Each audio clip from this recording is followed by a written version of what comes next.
Bom dia, bom dia, bom dia para você. Que Deus te abençoe e que você tenha um muito feliz e um abençoado dia. Neste domingo, a igreja celebra a solenidade de São Pedro e São Paulo, as duas grandes colunas da igreja. E escutamos assim no evangelho de hoje.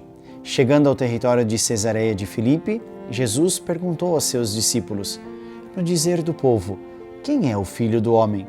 Responderam: uns dizem que é João Batista, outros que é Elias, outros ainda um dos profetas. Disse-lhes então Jesus: e vós, quem dizeis que eu sou?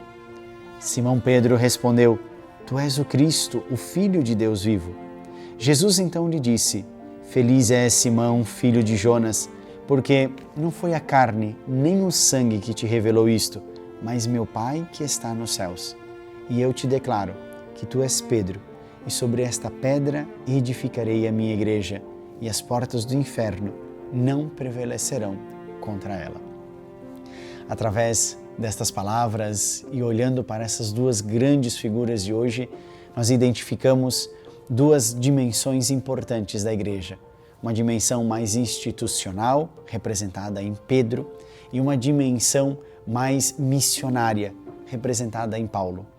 Pedro foi aquele pescador que um dia Jesus se abeirou da sua vida, chegou ao lado da sua barca e lhe disse: de hoje em diante eu quero que tu sejas pescador de homens. Larga, deixa as tuas redes, deixa a tua barca, vem e segue-me. E imediatamente Pedro, junto com seu irmão André, deixaram tudo e seguiram Jesus. E se converteu realmente em pescador de homens. Pedro esteve ao lado de Jesus durante toda a sua vida pública, presenciou os milagres, escutou os ensinamentos, as mensagens de Jesus. Esteve com Jesus no momento da sua condenação e prisão e depois também foi testemunha da ressurreição de Jesus. E logo após Pentecostes, com a presença do Espírito Santo, se converteu na referência, se converteu naquilo que Jesus já o tinha chamado, em pedra. De fato, de Simão, ele se chamará Pedro.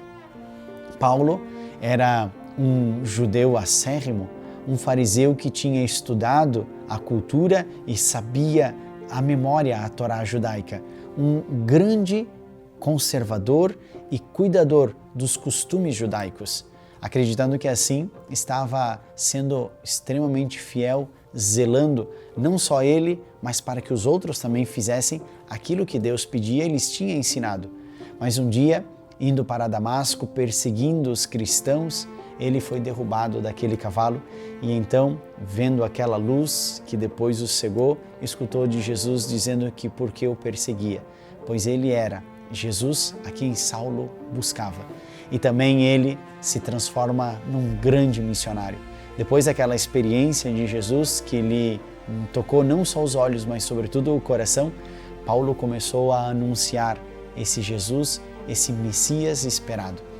E assim nós temos dentro da nossa fé essas duas figuras que na realidade representam também a igreja e representam aquilo que nós precisamos ser como cristãos. Por um lado, rochas firmes de fé, rochas firmes que se mantenham sempre fiéis ao Senhor. Mas por outro lado também, essa dimensão missionária de ir e fazer o bem, de levar o bem aos outros. Que através hoje dessas duas grandes figuras, nós também sejamos muito inspirados na nossa caminhada. E que Deus abençoe você em nome do Pai, do Filho e do Espírito Santo. Amém!